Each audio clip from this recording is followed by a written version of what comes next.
우리가 지난 시간에는요, 순종이라는 것은 이론과 어떤 결단으로 되는 것이 아니라 고난을 통해서 순종을 배운다. 여기에 대해서 얘기했습니다. 오늘은요, 성숙함, 즉 자라나야 한다라는 부분에 대해서 이야기를 하고 있습니다. 그래서 오늘 말씀의 제목은 단단한 음식을 소화시키는 성숙함. 잘 나옵니까? 네. 지금 이 히브리서 기자가 젖과 또 단단한 음식을 가지고 지금 설명을 하고 있습니다. 그래서 단단한 음식을 소화시키는 성숙함, 이것을 가지고 결국 뭘 이야기하냐? 우리가 자라나야 한다.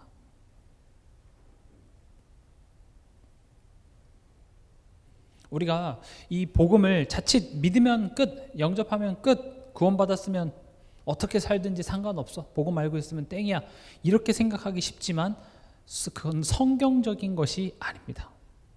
성경에서 내가 읽고 싶은 부분만 읽는 꼴이 되는 것이죠.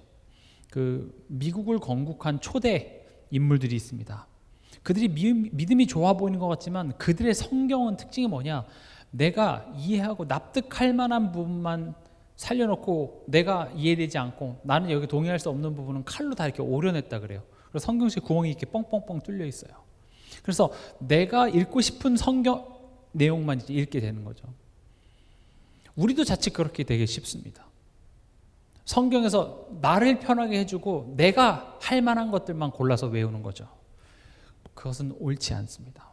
이따 뒤에서도 설명드리겠지만 내가 할 만한 것들을 하나님께서 하나님 나 잘했죠가 아니라 오히려 진짜 말씀은요, 나를 찌르고 불편하게 하고 힘들게 하고, 왜 그게 힘드냐? 힘들어야 된다가 아니라 그것이 결국은 하나님을 신뢰하지 못하는 내 안에 있는 쓴 뿌리고 방해물이기 때문에 그렇습니다.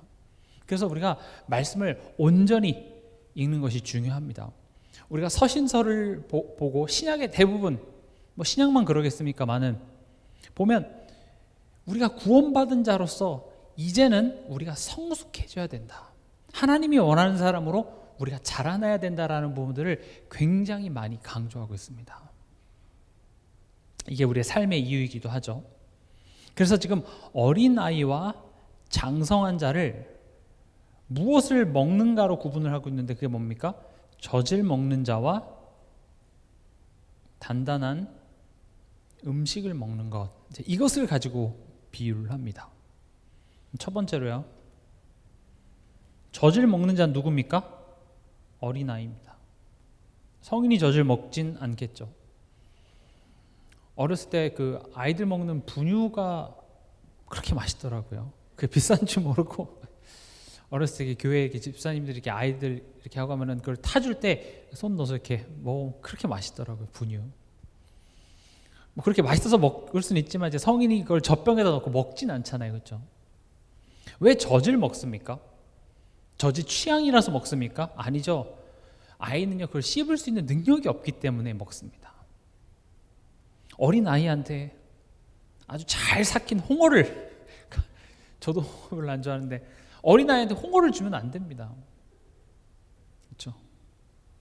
어린 아이한테 아주 그냥 맛있는 불닭볶음면을 또는 닭발 이런 거를 주먹밥이랑 같이 이렇게 주면 절대 안 되죠. 아이들 탈납니다. 왜냐? 씹을 수도 없고 소화할 수 있는 능력도 없기 때문에 그렇습니다. 지금 이 음식을 뭐에 비유하냐면 말씀에 지금 비유하고 있습니다. 11절에 보면은요, 멜기세덱에 관하여는 우리가 할 말이 많으나 너희가 듣는 것이 두나무로 설명하기 어려우니라. 지금 말하다가 지금 이게 사실은 이렇게 즉흥적으로 대화하다가 못 알아듣는 것 같으니까 야, 너네가 아직 들을 준비가 안 됐구나, 지금 이렇게 즉흥적으로 판단하는 게 아니라 이건 편지였잖아요. 근데 이미 지금 이거 히브리서를 쓴 기자는 지금 이것을 읽게 되는 그 뭐죠? 유대의 성도들의 상태를 알고 있었습니다. 이걸 이해할 수 없다. 다시 말하면 어떤 지적 능력이 딸려서가 아니라 말씀을 듣지 못하는 상태입니다.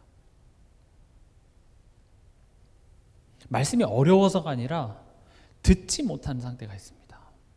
우린 이걸 영적 감각이 무뎌졌다 이렇게 얘기합니다. 들을 수 있는 상태가 아니에요. 여러분들에게 누구랑 대화할 때 이 사람이 지금 내 말을 듣고 있는지 안 듣고 있는지 느껴지잖아요. 그렇죠? 뭔가 말을 할 때 이렇게 눈을 바라보고 이렇게 내 말을 경청하고 있다는 게 느껴지는데, 저도 이렇게 메신저로서 이렇게 사역을 하고 또 이렇게 앞에서 서 보면요, 누가 듣고 있는지 안 듣고 있는지가 그냥 보여요. 여러분들이 한번 그걸 경험해 보셔야 될 텐데, 그냥 앉아서 이렇게 보고 있으면 다 듣고 있는 것 같죠? 뭔가 이렇게 적고 이렇게 성경 찾아보는 척하면 다 듣고 있을 거라고 생각하고 다 보입니다, 솔직히. 그러니까 제가 앞에 이렇게 서서 이야기를 해보니까, 야, 내가 중학교, 고등학교 때 교과서에다가 이렇게 만화책 껴서 이렇게 보고 이랬을 때 선생님 다 알았겠구나. 다 압니다. 여러분들 밑에서 핸드폰 하는 거 안 보이지만 여러분들이 뭘 하고 있는지가 보여요.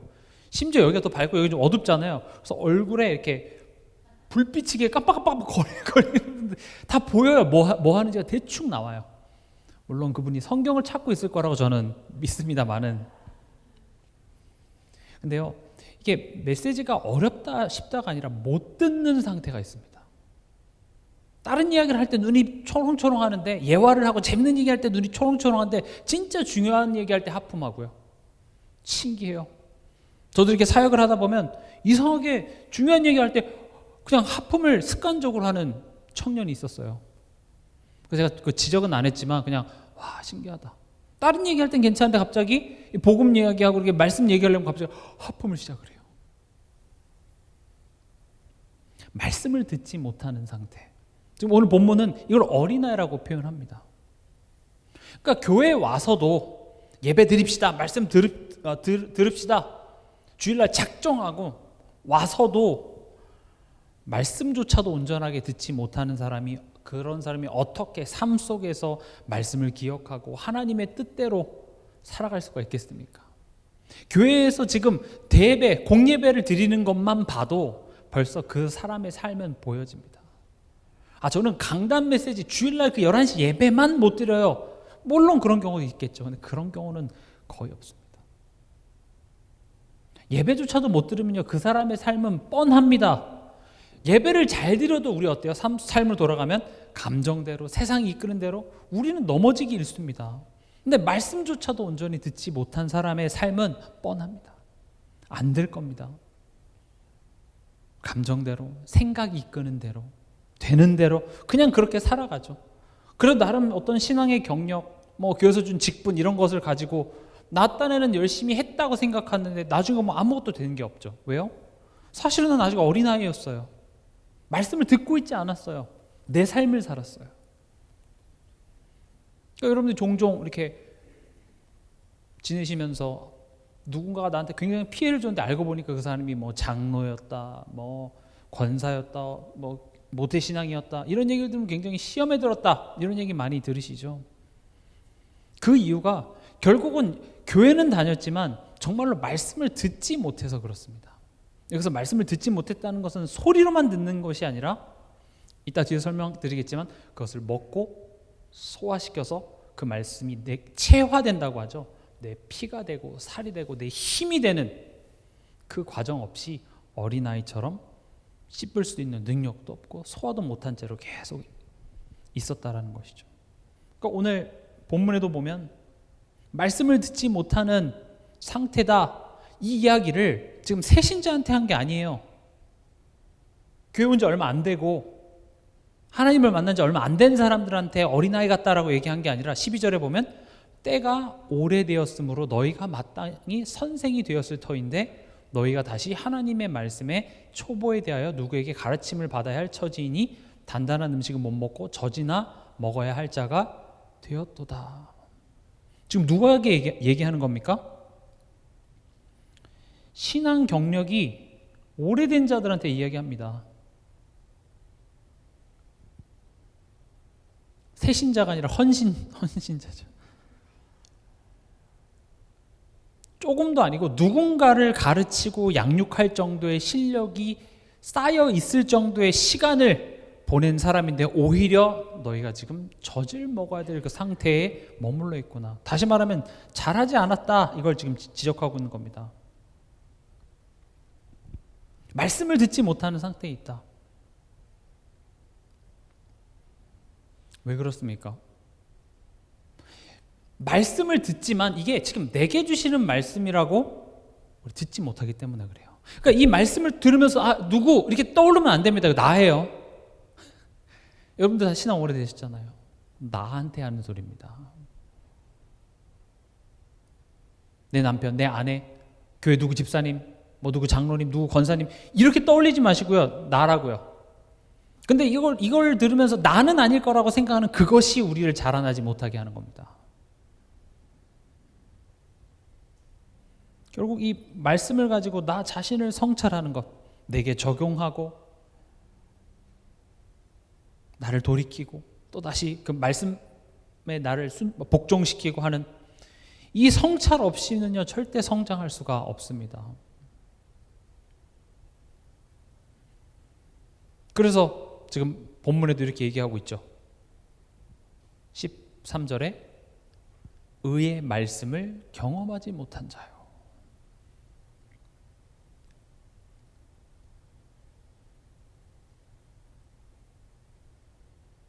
경험이라는 건 뭡니까? 결국 삶입니다. 신앙은 지식으로만 자라는 것이 아닙니다. 삶을 살면서요. 그 삶 속에서 삶이라는 것을 통해서 말씀을 꼭꼭 씹어가면서 그걸 소화시키고 그런 과정 속에서 자라나는 것입니다. 그리스도를 몇백 번 외치고 전도를 몇십 명, 몇백 명 한다 해도 진짜 중요한 것은 그 말씀이 내 안에 역사하는 것을 경험하셔야 됩니다. 내 마음과 생각 너무 중요합니다.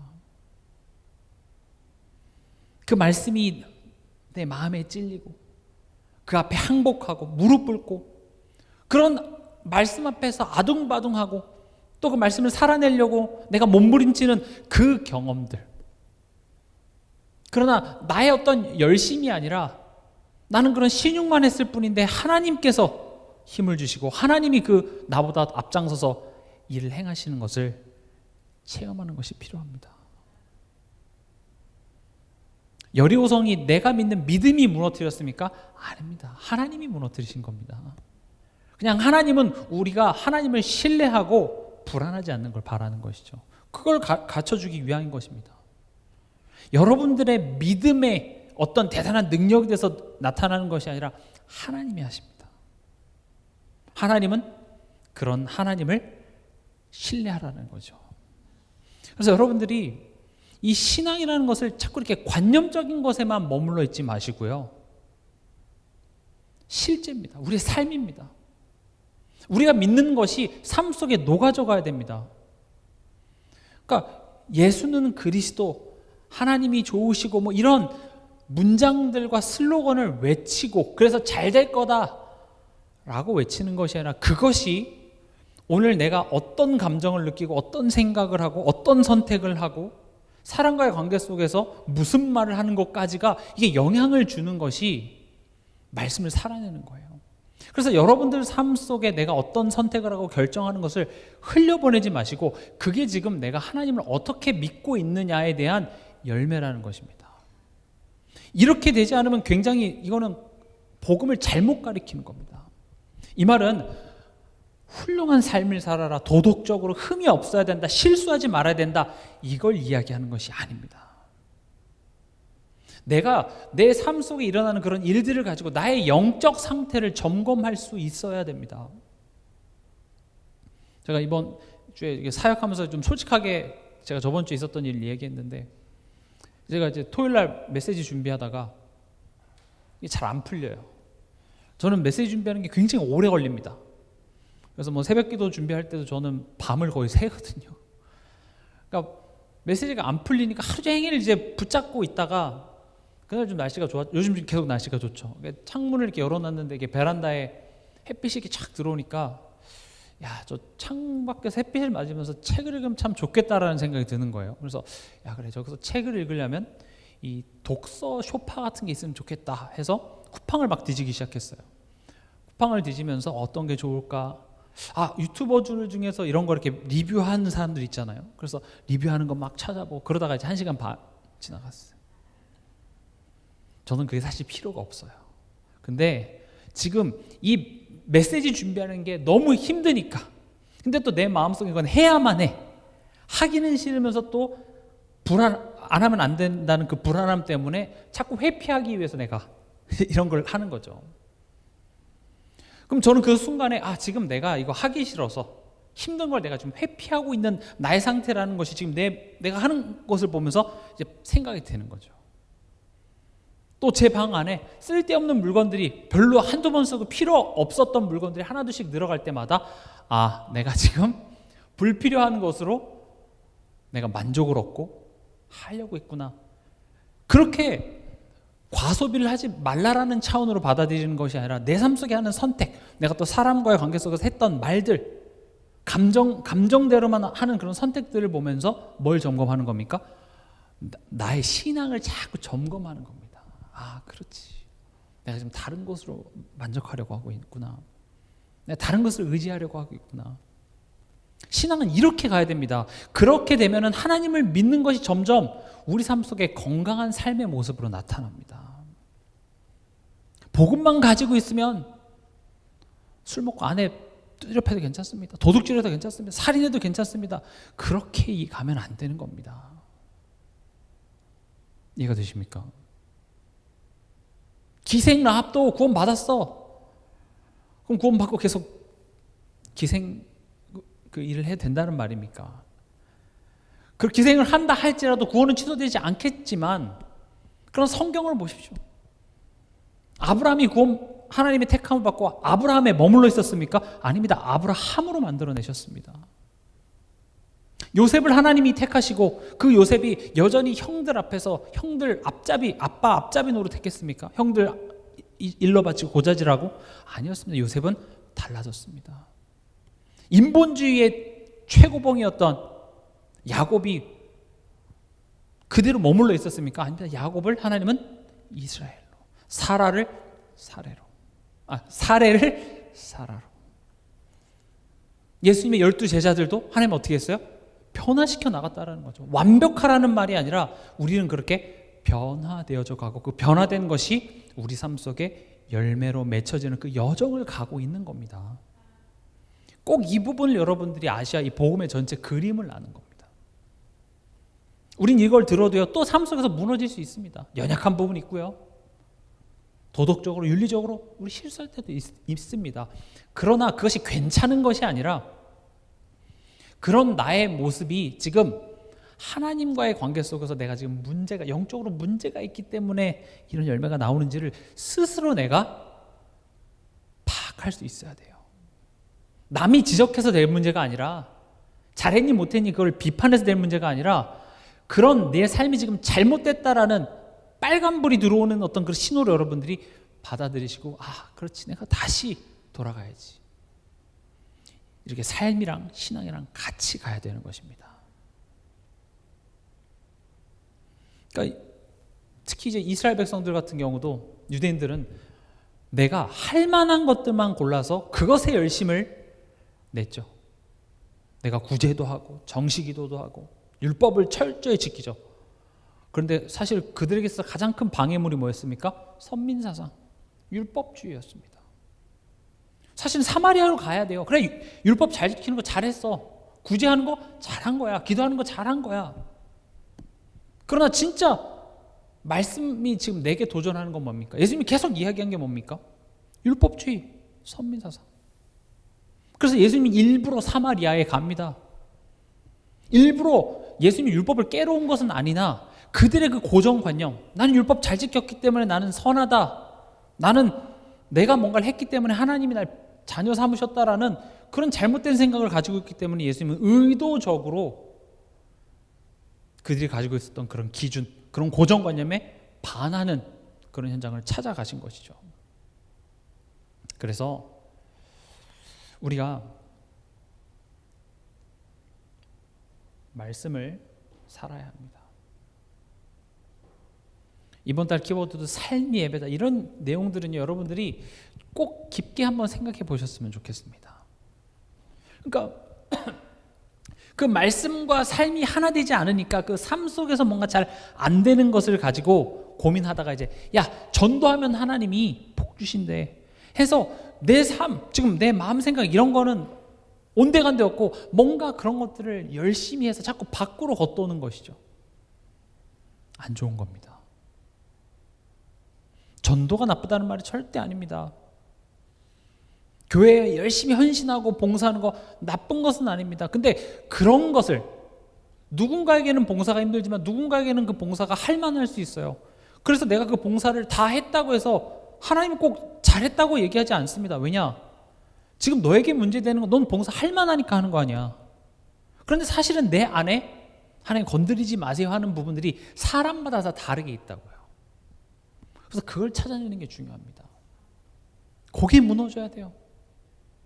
누구한테는 교회에 와서 내가 시간을 내고 헌신하는 게 힘든 사람이 있을 수 있고 할 만한 사람이 있어요. 그게 사람마다 다 다른 겁니다. 그러면 내가 말씀 앞에서 할 만한 거 말고 내게 도전되는 부분들이 분명히 있습니다. 누군가에게는 아내요, 남편에게 이런 말이 되게 힘든 사람들도 있고요. 또 누군가에게는 부모요, 자녀에게, 또 자녀요, 부모에게 이런 요구들이 힘든 부분들이 있습니다. 그럼 특히 이제 인간관계를 많이 이야기를 하는데 왜 그 부분이 나에게 안 될까요? 왜 그 부분이 나에게 자꾸 걸릴까요? 때론 교회에서 어떤 헌금, 돈, 물질 얘기만 하면 딱 걸리는 사람이 있습니다. 그럼 난 왜 거기에 걸릴까요? 말씀에서 내게 그게 딱 걸리는 그것이 사실은 나의 성장을, 믿음의 성숙을 방해하는 가장 쓴뿌리가 될 수 있습니다. 그래서 그 부분을 여러분들이 말씀 앞에서 치유받으셔야 됩니다. 도전해야 됩니다. 그런 것들이 건드려지지 않으면요, 마치 내 몸에 예를 들어서 어떤 암세포가 있는데 그 암세포가 있는 그 부분만 빼놓고 건강검진을 매년 받으면서 나는 건강하다고 스스로 자위하는 거랑 똑같다니까요. 나는 건강해. 아니에요. 그 아픈 그 부분이 치료돼야 되잖아요. 그래서 하나님은 사람마다 각기 다른 어떤 상황, 가정의 모습, 만남 이런 것들을 허락하셔서 그 속에서 우리로 하여금 말씀으로 스스로를 깨닫고 말씀을 소화시키기를 원하는 것이죠. 그러면요, 장성한 자는 어떤 자입니까? 단단한 음식을 먹는 사람. 적어도 지금 이 수요일날 이 자리에 와 계신 분들은 이 말씀에 대한 어떤 이해나 또 이런 부분들이 깊기 때문에 조금 더 이렇게 자세히 말씀드리려고 합니다. 단단한 음식이 무엇입니까? 아까 음식은 말씀이라고 했죠. 이 단단한 음식은 결국 죽보다 힘든 이유가 뭡니까? 소화 과정을 겪어야 합니다. 죽은 그냥 후루룩 이렇게 삼켜도 소화하기가 쉽죠. 이미 분해되어져 있고 끓여졌기 때문에. 우리가 음식을 먹을 때 어떤 과정이 있습니까? 씹고 그게 위로 가서 또 이게 장에서 이렇게 요 3단계를 거쳐서 이제 소화가 보통 되죠. 이로 꼭꼭꼭꼭 씹을 때 그게 분해가 되고 또 위에서 위액으로 녹여지고 또 이 장을 통과하면서 이제 흡수가 돼서 그게 내 에너지가 되고 내 살이 되고 피가 되는 것이죠. 만약에 이 과정 중에 한 과정만 잘 못 돼도 소화가 잘 안 돼요. 소화가 잘 안 되시는 분들은 꼭꼭꼭 오래 씹기 바랍니다. 사실 우리가 제일 소홀히 하는 게 뭐냐면 입 안에서 그 침이 이렇게 잘 섞여서 그 아밀라제가 그것을 분해하는 게 굉장히 중요합니다. 그래서 우리가 꼭꼭꼭 잘만 씹어도 소화가 잘 돼요. 근데 저도 이게 좀 잘 못 씹어서 저도 그걸 자꾸 이렇게 습관으로 하고 있거든요. 그래서 꼭꼭꼭 잘 씹기만 해도 소화가 굉장히 편해집니다. 그럼 이걸 말씀으로 적용을 해보면 말씀을 듣지도 못하는 사람이 있습니다. 또 들어도요, 그게 마음에 심기지 않는 사람이 있습니다. 심겨도요, 그게 뿌리를 내리지 못해서 열매를 맺지 못하는 사람이 있습니다. 그걸 성경은 어떤 비유했죠? 길가밭, 돌밭, 자갈밭, 돌밭, 가시 덤불밭 이런 비유를 들었죠. 장성한 자라는 것은요, 이 말씀을 들을 수 있는 귀가 있고요. 또 그 들은 그 말씀을 지식으로만 쌓아놓는 것이 아니라 오늘 나에게 자꾸 적용하는 겁니다. 내 삶을 돌아보며 내가 그때 왜 그런 고함을 질렀지? 내가 왜 이렇게 화를 냈지? 내가 왜 이렇게 민감하게 그때 반응했지? 오늘 하루 왜 이 생각이 내 머릿속에서 떠나지 않지? 왜 이런 상황이 있지? 왜 이런 만남이 있지? 이런 내 삶 속에 일어나는 일들, 또 내 내면에 일어나는 일들을 흘리지 않고 그것을 말씀 안에서 자꾸 이렇게 비춰보는 것이죠. 그리고 그 말씀, 내 감정대로 행하는 것이 아니라 그 말씀을 내가 붙잡고 그 말씀이 요구하는 대로 내가 실천하는 것, 이걸 순종이라고 얘기하잖아요. 그때 거기에 말씀의 열매가 맺히는 겁니다. 이게 단단한 음식을 소화하는 과정입니다. 이게 되게 중요합니다. 말씀이 중요하다만 알고 있고 정작 이것을 소화하지 못한다면 큰 의미가 없습니다. 그 요즘에 먹방하는 그런 사람들이 있는데 그 쯔양이라고 굉장히 여리여리한 아주 되게 날씬하고 작은 여자인데요. 엄청 많이 먹습니다. 뭐 라면을 막 한 30개씩 먹고 그 자리에서 하루에 어마어마하게 먹더라고요. 아침에 일어나서 그 커피 믹스 10개를 타가지고 그걸 한 번에 마시고. 근데 살이 안 쪄요. 왜요? 몸이 그걸 흡수를 못한대요. 그래서 먹으면 그대로 나가는 거예요. 그래서 그 사람은 오히려 운동을 하잖아요. 그럼 소화기관이 일을 하기 시작해서 살이 찐대요. 그래서 운동을 안 해요. 한편으로 좀 부럽더라고요. 어떻게 저렇게 많이 먹어도 살이 하나도 안 찔까? 그건 사실은 뭐 신기하긴 하지만 건강한 건 아닙니다. 우리가 많이 훈련도 많이 받고 뭐 성경도 많이 읽고 해도 이것을 내가 씹고 내 삶 속에서 소화를 시키지 못하면 그냥 나오는 거예요. 다 흘러가는 겁니다. 나 말씀 많이 들었어. 내가 해봤어. 누군 안 해봤는 줄 알아? 그렇게 되는 겁니다. 그래서 이제 뭐 별로 교회 오래 다녀봐도 뭐 별거 없으니까 이젠 예배 시간에 와서도 감사와 감격도 없고 그냥 의례 습관처럼 이렇게 있다가 예배 시작하니까 드리고 가는 겁니다. 안타깝죠. 소화가 안 돼서 그래요. 여러분 소화가 안 되면 삶의 질이 얼마나 떨어집니까? 그렇죠? 아무리 내가 돈을 많이 가졌어도 소화가 안 되면 죽 먹어야 됩니다. 물론 그 죽에 전복이 좀 많이 들어가겠죠. 소고기죽 끓이겠죠. 그래도 그 많은 산의 진미가 나에게는 아무런 의미가 없습니다. 그 비싼 호텔 뷔페 가고 뭐 오마카세 이런 데 가도요. 내가 속이 안 좋으면요. 어떻습니까? 여러분 체하거나 속이 딱 안 좋으면 맛있는 음식이 맛있어 보입니까? 아니에요. 오히려 비위상해요. 먹기가 싫어요. 쳐다도 보기 싫어요. 음식 냄새가 싫죠.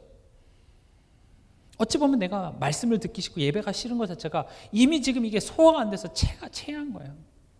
저분 체한 상태구나. 나는 어떻습니까? 나는 말씀이 사모가 됩니까? 말씀이 정말 내게 힘이 됩니까?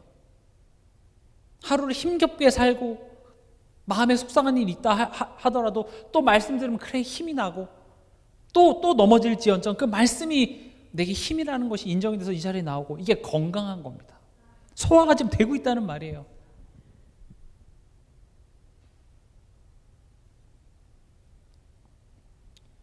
이 소화하는 데는 시간이 필요합니다. 단단한 음식일수록 어때요?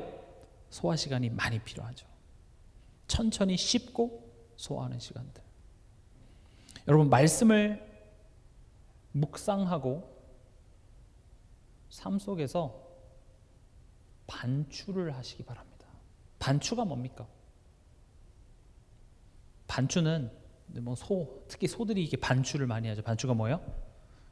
삼켰다가 그래서 다시 개원해서 이제 다시 이렇게 꼭꼭꼭 씹죠. 왜냐하면 그들이 먹은 그 풀들은요 섬유질이 많아서 이게 쉽게 소화가 잘 안 됩니다. 그래서 오래 씹어야 돼요. 그래서 그 반추가 지금 이 맥락에서 어떻게 쓰였습니까? 그것을 우리가 계속 다시 생각하고 음미하고 곱씹어보는 것을 반추라고 이야기하듯이 여러분들이 말씀을 듣고 그냥 흘려보내지 마시고 반추하시기 바랍니다. 근데 우리 말씀을 반추하기보다는 저 사람이 왜 그랬지? 내 생각, 내 판단을 자꾸 반추한다니까요. 그래서 그 생각에 사로잡혀요. 생각해보니까 열받네. 너 그때 왜 그런 말 했어? 그러니까 그 어떤 내가 바라본 그 생각을 반추하다 보니까 자꾸 잘못된 열매가 나타나는 겁니다. 뭘 반추해야 된다고요? 말씀을요.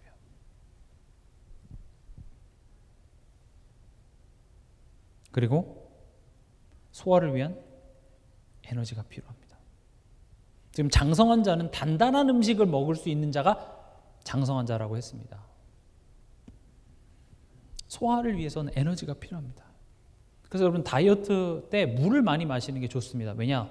물을 마셨을 때 그 물이 그냥 이렇게 내려가지만 그 물을 소화시켜서 소변으로 나올 때까지 에너지가 들어갑니다. 그래서 내가 좀 살을 빼고 싶다. 그럼 물을 많이 마시잖아요. 그럼 그 물을 밖으로 빼내는 과정에서 몸이 계속 소화를 시킵니다. 칼로리가 소모가 되는 것이죠. 그래서 우리가 이 말씀을 내 삶 속에 소화시키기 위해서는요, 우린 힘이 필요합니다. 그래서 우리는 성령의 도우심을 간구하는 겁니다. 하나님 내게 힘을 주시옵소서. 머리로는 안다니까요. 이론적으로는 알겠어요. 근데 스스로 질문해보자니까요. 그래 맞아. 말씀을 소화시키고 그래 삶에 적용하는 게 맞아. 근데 나는 지금 잘 되고 있나? 그럼 지금 이 세 가지 중에 한 가지가 좀 안 되는 거 아니겠어요? 지금 어딘가 소화가 좀 안 되는 거고, 아니면 그 소화 시간을 갖지 않는 거고, 또는 소화할 힘이 내게 없는 거지 않겠어요? 그렇다면 이 세 가지 중에 한 가지를 내가 무엇이지? 그럼 내가 이 말씀을 듣고 내 삶 속에 그것을 생각하는 시간을 가지며, 때로는 머리로는 알겠는데 너무 힘들고 너무 속상해서 이거 할 맛이 안 날 때가 있다. 맛이 안 난다는 게 힘이 없을 때가 있죠. 저도 어떨 때는 메시지도 듣기 싫을 때가 있어요. 귀에 이렇게 띄거나 하면서 이렇게 말씀을 묵상하고 하는데 때로는 그것도 듣기 싫을 때가 있더라고요. 내가 힘이 없구나. 내가 지금 뭔가로 지금 지쳐 있구나. 그래서 안 하겠다, 포기했다, 하겠다가 아니라 뭐 하라고요? 하나님, 내게 힘을 주시옵소서. 그럼 이 단단한 음식을 먹는 법이 있습니다. 어떻게 먹어야 되겠습니까? 꼭꼭 씹어 먹어야 되겠죠.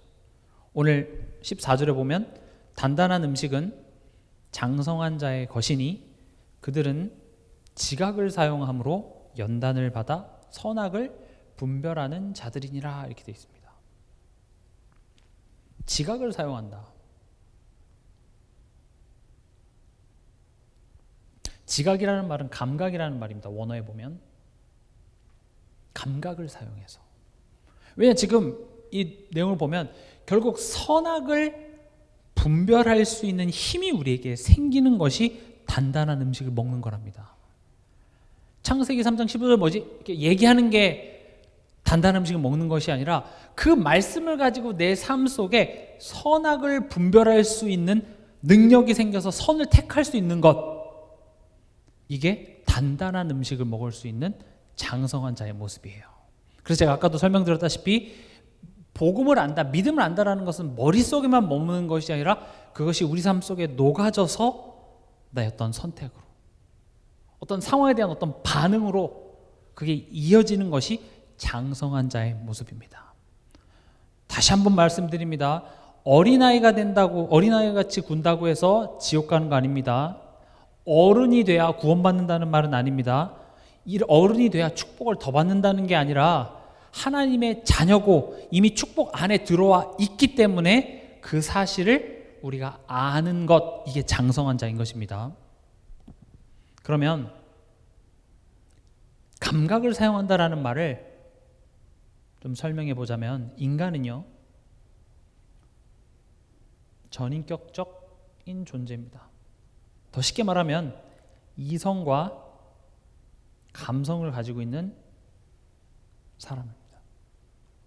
근데 우리가 신앙에 있어서도 이성을 강조하거나 또는 감정을 강조하다 보면은요, 이게 치우치게 돼 있습니다. 왜냐? 인간은 이성과 감정이 함께 있기 때문에 그렇습니다.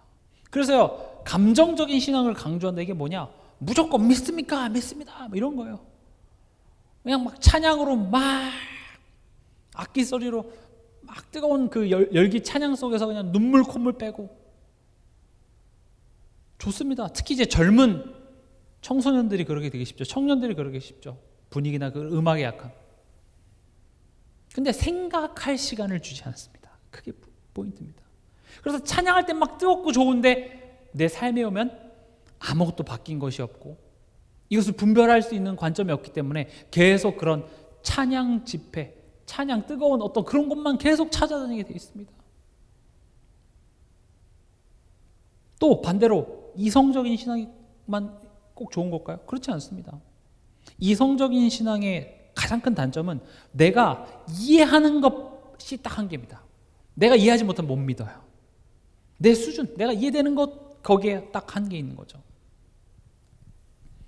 이 두 가지가 같이 가는 겁니다. 우리는 하나님을 알길 힘쓰고 성경을 공부하고 성경을 읽고 하나님을 알아가려고 노력하는 것과 함께 나의 이해와 나의 지성을 초월하신 그 하나님 앞에 우리는 무릎을 꿇는 겁니다. 이 두 가지가 같이 가는 것이 중요합니다. 이 두 가지 중에 뭐가 옳다 그러다가 아니라 우리는 전인격적인 존재이기 때문에 이 두 가지로 같이 가는 것이죠. 그래서 빌립보서 4장 7절에도 보면 모든 지각에 뛰어난 하나님의 평강이 그리스도 예수 안에서 너희 마음과 생각을 지키시리라. 네 감정만 지켜줄 게가 아니라 너의 감정과 이성을 지켜줄게. 우리가 하나님을 믿는다 그랬을 때 감정으로만 믿는 것도 아니고 또 지식으로만 하나님을 이해하는 것이 아니라 마음으로 믿고 또 지식으로 믿어서 결국 어떻게 하는 겁니까? 우리 삶의 실천으로 내 의지적으로 난 그 하나님이 좋아 하나님을 선택할 수 있는 것으로 이어지는 것. 결국 이 이성과 감정이 우리 삶 속에 실천, 즉 내 의지가 그렇게 나타나야 되는 겁니다. 이게 전인격인 겁니다. 그래서 제가 앞서 설명드렸던 것처럼 우리가 삶 속에서 내가 지금 어떤 생각을 하고 있지? 내가 지금 어떤 감정을 느끼고 있지? 또 내가 어떤 말을 하고 있지? 내가 어떤 선택을 하고 있지? 이거 흘려보내지 마시고 관찰해 보세요. 제가 아까 제 예화 들었죠? 그냥 나는 그 소파를 사고 싶었는데 근데 사고 싶은데 왜 나는 그 소파가 예를 들어서 많이 비싼 거예요. 왜 저 비싼 걸 나는 살 수 없지? 그러면서 갑자기 돈 없는 나의 현실을 원망하고 과거를 후회하는 그런 쪽으로 가는 것은 말이 안 되겠죠. 그렇죠? 근데 우린 그렇게 될 수 있다니까요.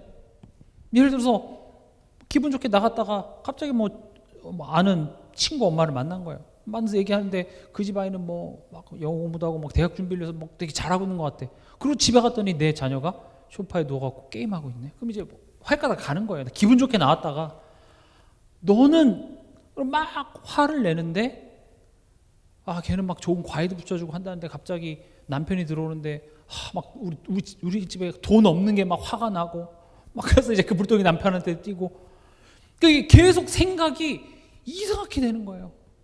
그러실 때 없습니까? 그러면서 그 힘들고 막 짜증나는 이런 것들을 내 나름대로 뭔가 보상을 주기 위해서 또 늦은 밤에 막 쇼핑도 하고 우린 그렇게 된다니까요. 이게 목사님 내 얘기하시네. 다 그래요. 저도 그렇고 그냥 그런 나의 어떤 결핍과 부족함과 이런 것들을 보상하기 위해서 우린 충동적으로 무언가를 하고 그런 내 모습을 말씀에서 비춰보라니까요. 나는 지금 하나님을 찾고 있는 겁니다. 계속 말씀드립니다. 내가 힘든 이유는 하나님이 안 믿어져서 힘든 거예요. 자녀 때문에 힘든 거 아닙니다. 돈이 없어서가 아닙니다. 하나님이 안 믿어져서 그렇습니다. 하나님을 믿으시기 바랍니다. 하나님을 믿는 가장 중요한 시작은 내가 하나님을 지금 믿지 못하고 있구나라는 것을 깨닫는 것에서부터 시작이 됩니다. 남 얘기하고 환경 탓하기 이전에 그렇게 될 때 우리의 염려, 성경이 얘기하잖아. 너의 염려를 주께 맡겨라. 우리는 자꾸 자녀 교육하는 것을 하나님께 맡기려고 합니다. 자녀 교육을 하나님께 맡기지 마세요. 염려를 맡기세요. 설거지를 맡기지 마시고 염려를 주께 맡기세요. 염려는 하면서 설거지를 해달라고 하니까 그렇죠? 아까 이거를 좀 쉽게 학생으로 예를 들면 이게 팍 온다니까요. 3일 뒤에 시험이에요. 시험이 걱정이 돼요. 그럼 염려를 주께 맡기고 난 뭘 해야 돼요? 공부를 해야죠. 근데 시험을 주께 맡기고 밖에서 내가 놀면 그건 현실 도피지. 그건 염려를 맡긴 게 아니라니까요. 염려를 어떻게 맡깁니까? 염려 가져가 주시옵소서. 이렇게 한다고 염려가 맡겨지나요? 안 가져가시더라고요. 염려 맡기는 법이 있습니다. 염려 맡기는 법은 뭐예요? 하나님이 어떤 분이신지를 내가 듣는 겁니다. 염려 가주세요가 아니라 지금 하나님이 나를 사랑하시고 하나님이 통치하시고 지금 하나님이 이 상황을 통하여서 내게 주시고자 하는 그 뜻과 계획이 내게 분명해질수록 염려는 사라집니다. 염려를 주께 맡기고 오늘 내게 주신 그거 하는 겁니다. 여리고성 도는 그 과정이 결국 염려를 주께 맡기고 너는 내가 시킨 거 해. 성은 내가 무너뜨릴 거고 오늘 너는 너가 가야 될 그 길을 가. 하나님이 그걸 대신 가주지 않습니다. 그리스도라고 외친다고 그것을 대신 해주지 않아요. 가는 길에 여리고성 사람들 전도한다고 해서 내가 가야 될 길을 하나님께서는 너는 예외, 넌 전도했으니까 넌 안 해도 돼. 그러니까 아니라 돌아야 돼요. 근데 그 도는 게 만만치가 않습니다. 힘듭니다. 내 마음속에 불신한 여러 가지 생각이 듭니다. 그래서 하나님께서는 앞에 언약궤를 세워서 아무 말도 하지 말고 그거 따라가라고 이야기를 하고 있죠. 이게 염려를 주께 맡기는 자의 모습입니다. 여리고성이 무너질지 안 무너질지 그거는 내가 할 일이고 너는 오늘 내가 너한테 이 여리고성을 맡겼다. 내가 이거 무너뜨린다고 했으니까 그럼 내가 지금까지 너를 먹이고 재우고 했던 그 나를 기억하면서 아무 말도 하지 말고 오늘 내가 너에게 맡긴 거 그거 해. 우리에게서 맡긴 건 뭡니까? 엄마 노릇하고 내가 학생이면 학교 열심히 가고 내가 직장이면 열심히 가서 돈 벌고 그겁니다. 되게 상식적인 것인데 우리가 이걸 그냥 감정적으로는 받아들이는 거예요. 잘 될 줄 믿습니다. 그러니까 삶은 무너지고 뭔가 할렐루야 주여 주여 하는데 삶이 무너지니까 이상하게 안 믿는 남편이 너를 보면 나는 하나님은 살아계신 것 같은데 나는 교회는 가고 싶지 않다가 되는 거라니까요. 학생들도 뭔가 지금 오늘 내가 해야 될 그런 공부나 이런 것은 하기 싫어요. 근데 교회에서는 야 공부 잘해봤자 복음 모르면 아무 쓸모 없어. 너 복음 가지면 다 돼. 그러니까 공부는 안 하고 교회에 와서 자꾸 기웃기웃거리다가 나중에 신학대학이나 갈까? 이게 대한민국의 지금 기독교의 문화예요. 그 이상한 목사, 이상한 영적 지도자들이 많이 생긴 것도 사실 그런 것입니다. 그렇게 하면 안 됩니다. 성적을 잘 맞아야 된다는 것이 아니라 성실해야 됩니다. 다음 달에 키워드이기도 하지만 인내와 절제. 어린아이들이 신앙에서 결국 보면 인내와 절제를 가르치십니다. 절제라는 건 뭐죠? 그냥 세상에서 말하는 절제라는 것이 아니라 내 감정대로, 내 생각대로 가는 것이 아니라 말씀 따라서. 말씀이 멈추라면 멈추고 말씀이 가라면 가고 그것이 절제라는 모양으로 나타납니다. 어린아이들은, 학생들은 학교에서 그것을 배우는 겁니다. 내가 하고 싶은 대로 하는 거 아닙니다. 정결도 못해도 됩니다. 올백점 안 맞아도 됩니다. 하나님이 지금 학교라는 것을 학생을 허락했으면 학생은 그 학교를 성실히 가야 됩니다. 거기서 뭘 배우는 겁니까? 내 감정대로만 하지 않는 겁니다. 인내를 배우는 겁니다. 인내는 뭡니까? 하나님의 때가 있다는 거예요. 내 기준, 내가 원하는 어떤 그 수준에 하나님이 맞춰주는 것이 아니라 하나님의 수준에 내가 가는 것이죠. 그리고 하나님의 때가 있다는 사실을 알고 기다리는 겁니다. 그걸 우리 삶 속에서 지금 가르치는 거예요. 삶은 지루하고 재미없습니다. 지금 내가 이거 좀 하는 게 뭐가 달라지겠습니까? 매일 주일 나와서 내 가정을 위해 내 자녀를 위해 기도하는 게 확 달라져 있으면 기도할 맛이 난다니까요. 근데 내가 아무리 기도해도 내가 와서 뭐 붙잡는다 해도 안 바뀌는 것만 같아요. 그러나 하나님의 때에 어떻게 됩니까? 여리고성이 한 번에 무너지더라고요. 인내를 배우는 겁니다. 이해가 되십니까? 그래서 우리가 이 신앙이라는 것을 그냥 막연하게 생각으로만 하지 마시고 실제적으로 내가 예수는 그리스도다고 믿는 그 신앙의 내용이 우리 삶 속에까지 어떻게 흘러가야 되냐 할 때 되게 단순하게 나오게 되는 겁니다. 근데 우린 그렇게 생각 안 하고 그냥 예수 그리스도를 외치는 것으로 뭔가 주문처럼 흑암이 떠나가고 귀신이 떠나가고 돈도 잘 벌게 되고 막 이렇게 생각을 하잖아요. 아닙니다. 하나님은 나를 바꾸기 원합니다. 단단한 것을 소화할 수 있는 장성한 한 사람이 되기 원하는 겁니다. 영적 분별력이 있는 한 사람으로 나를 만들기 원하는 것이죠. 연단을 받아 이렇게 돼 있죠. 오늘 본문에 단단한 음식은 장성한 자의 것이니 그들은 지각을 사용함으로 연단을 받아 선악을 분별하는 자들이라 이렇게 돼 있잖아요. 연단을 받는다는 것은 훈련이 있다는 겁니다. 연습이 있다는 겁니다. 지금 이런 말들이 얼마나 듣는 성도들에게 있어서 듣기 싫은 소리인지 압니다. 믿기만 하면 됩니다. 하나님이 다 알아서 하십니다. 우리는 아무것도 할 거 없습니다. 이런 말들이 우리한테는 편한데 성경은 그렇게 얘기를 안 하고 있어요. 그렇게 가르치면 틀리게 가르치는 겁니다. 구원을 받는 데 있어서는 우리가 할 수 있는 것이 아무것도 없습니다. 그러나 이젠 구원받은 자에게 성경은 지금 요구를 하고 있는 것이죠. 지금 연단을 받아라는 것은 운동선수가 몸을 단련하듯이 우린 계속해서 훈련해야 됩니다. 성숙이라는 것은 깨달음만으로 내려지는 것이 아니라 훈련의 결과가 성숙인 겁니다. 한 사람만 좀 대보세요. 성경의 인물 중에서 딱 믿는 그 순간 그냥 하나님이 그 훈련의 과정 없이 그냥 그래 그렇게 천국으로 보낸 사람 누가 있어요? 한 사람도 없어요. 깨달았지만 베드로도 주는 그리스도시요 살아계신 하나님의 아들이십니다 라고 고백했지만 이건 네가 한 게 아니라 하나님이 알게 하셨고 또 그 베드로가 깨지고 넘어지는 그런 과정들이 있더라고요. 그렇게 훈련해 나가십니다. 그러니까 우리가 찬양할 때 어느 날 나는 알았네 주가 그리스도 되심을 얼마나 좋습니까? 그런데 정말 내 삶에 예수가 주십니까? 누가 주인 노릇하고 있습니까? 예수가 그리스도라고요? 그리스도를 안다라는 것은 내가 어떤 사람인지 어떤 가치인지 하나님이 나를 사랑하신다는 게 어떤 의미인지를 알고 그것으로 평안하고 기뻐하는 게 예수가 그리스도라는 말에 있는 건데 우리는 그냥 생각으로만 알고 있잖아요. 그래서 그런 내용을 그냥 대답하고 입으로 고백하면 뭔가 일이 이루어질 것처럼 아닙니다. 내가 진짜 그 사람이 돼야 됩니다. 우리가 이제 성찬식도 할 텐데 성찬식이라는 것은 그 예수의 피와 살과 피를 먹고 마셔서 그것이 내 몸에 흡수가 돼서 내가 되는 거잖아요. 우리 신앙생활도 이 성찬이라는 것은 내가 예수의 그 살과 피를 먹어서 이젠 내가 사는 것이 아니라 내 안에 계신 예수께서 살아가는 삶으로 내가 변화해 가는 것입니다. 더 쉽게 말하면 그래서 하나님의 말씀 듣고요. 그 하나님의 말씀 앞에서 선택하고 그러나 또 넘어지고 그러나 또 다시 일어나고 또 다시 말씀을 선택하고 이 과정 속에서 믿음이 자라납니다.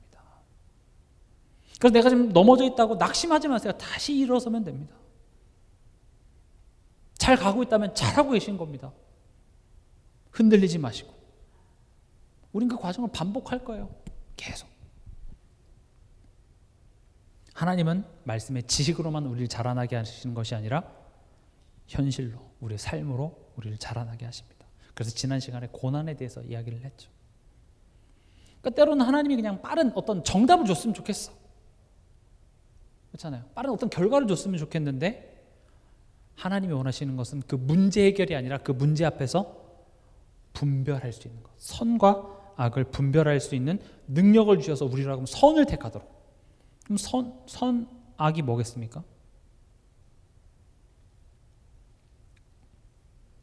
그럼 선악을 분별하는 것이죠. 악은 다른 것이 아닙니다. 하나님 없는 게 악입니다. 하나님 불신하는 게 악입니다. 하나님으로부터 멀어지는 것 악입니다. 아무리 내가 좋고 괜찮은 일을 해도 그것이 지금 이 상황 속에 하나님이 통치하고 하나님이 인도하신다는 사실을 생각하지 못하게 한다면 그것은 악입니다. 내가 좀 힘들고 어렵고 내가 손해보는 것 같더라도 그것 때문에 내가 하나님을 바라보게 되고 하나님께 나아가게 된다면 그것은 선인 것입니다. 예수님이 왜 참 선입니까? 예수님이 왜 의입니까? 예수님이 하나님과 우리 사이에 막힌 담을 허시고 하나님과 가까워지도록 하나님과 화목하게 하시는 일을 하신 그분이 예수시기 때문에 예수님이 선이듯이 궁극적인 목적은 뭡니까? 하나님과의 관계입니다, 결국은. 그러니까 말씀을 정리하자면 단단한 것을 먹는다라는 말은 말씀을 듣고 지금 내가 하나님으로부터 멀어져 있구나라는 것을 분별해서 내가 하나님 앞으로 나아가야 되겠구나라는 선택까지 할 수 있는 것이 뭐예요?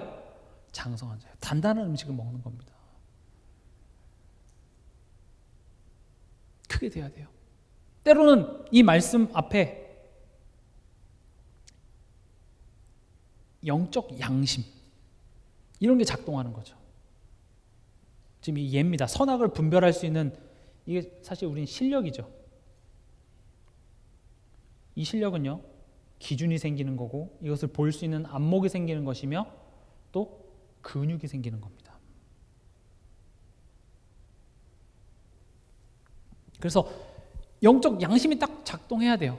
우리 마음속에 누가 보건 안 보건 간에. 그러니까 문제가 생기면 원망과 불평하던 것에서 하나님이 지금 이 상황을 통해서 지금 내게 무슨 말씀을 하시지? 이렇게 돌아가는 거죠.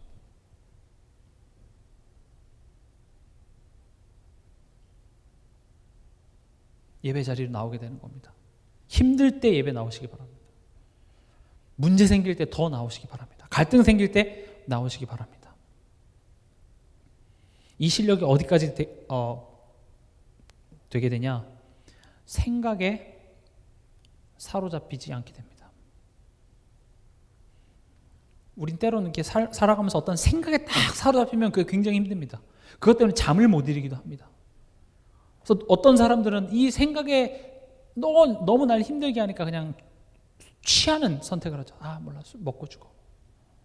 기호식품이 아니라 그 술에 취하는 그 순간만큼 내가 이 복잡한 생각 안 하게 되니까요.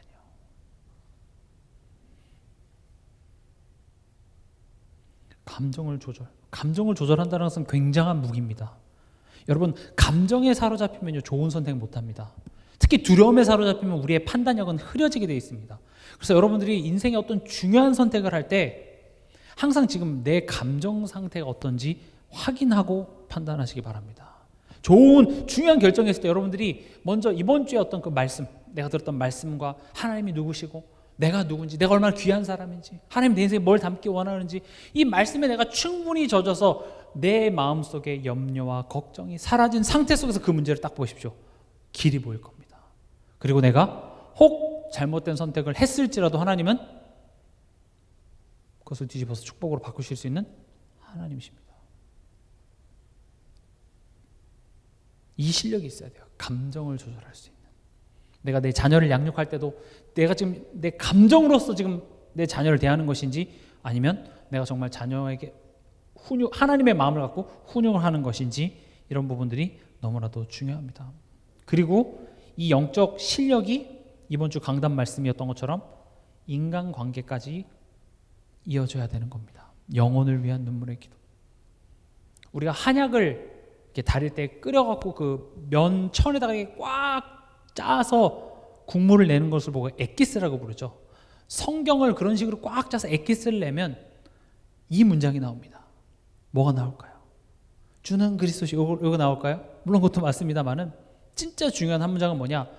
하나님이 우리를 사랑하신 것처럼 너희도 서로 사랑하라. 하나님이 나를 사랑하신 것, 이건 구원입니다. 그게 우리가 존재하는 이유고 우리가 하나님에 대한 원인입니다. 이제 구원받은 자가 이제 뭘 해야 됩니까? 그리스도께서 나를 사랑하신 것처럼 너희도 서로 사랑하라. 상대방을 사랑하는 가장 최고의 모습이 전도입니다. 그래서 전도가 중요합니다.